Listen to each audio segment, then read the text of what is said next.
Assalomu alaykum, hurmatli ochiq muloqot ishtirokchilari va anjuman qatnashchilari.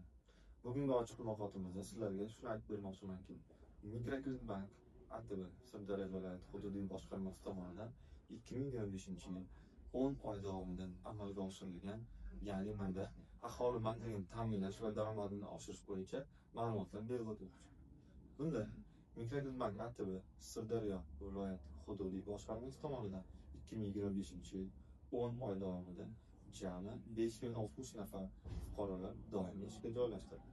Bunga asosan ishga joylashganlarning barchasi soliq hisobotlarida o'z aksini tasdig'ini topgan.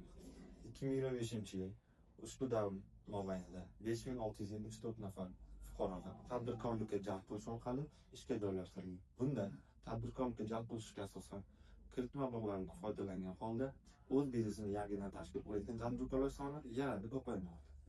Shuningdek, Sayfullo tajribasi asosida 961 ta mikroloyihalar amalga oshirilgan. Buning natijasida 1922 nafar yangi ish o'rinlari yaratilishiga erishilgan. Ya'ni viloyatimizning Boyurt, Sirdaryo va Xovos tumanlarida 250 ta xonadonlarga jami 6,9 milliard so'mlik loyiha paketlari, ya'ni bular parranda, issiqxona, chorva mollarida amalga oshirilishi belgilab o'tilgan.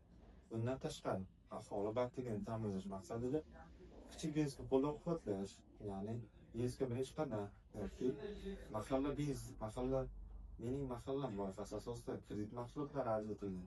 Jumladan, bularga 2025-yilda ushbu davr mobaynida kichik biznesni uzluksiz qo'llab-quvvatlash Prezidentimizning 312 sonli qarori asosida, ya'ni 37 milliard so'm miqdorida kredit mablag'lari ajratilishiga erishilgan. Buning natijasida aholimizning 1387 nafariga yangi ish o'rinlari yaratilishiga erishilgan.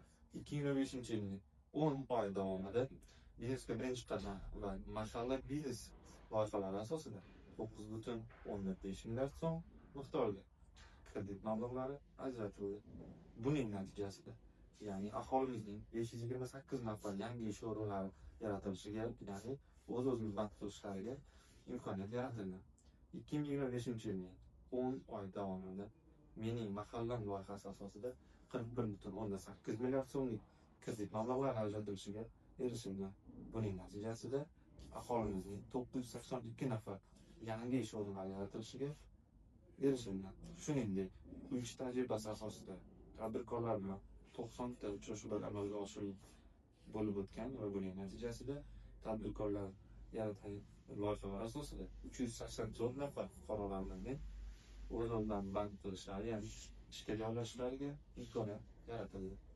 Shu bilan birga Mikrokredit bank ATB Sirdaryo viloyati hududiy boshqarmasi tomonidan Boyurt, Sirdaryo va Xovos tumanlarida bir kontor bir mahsulot tamoyili asosida 60 gektar yer maydonlarida 120 nafar yoshlarga ishsiz yoshlarga ajratilgan maydonlarda yuqori daromad keltiruvchi mavsumiy poliz ekinlari ekilib yig'ishtirib olingan.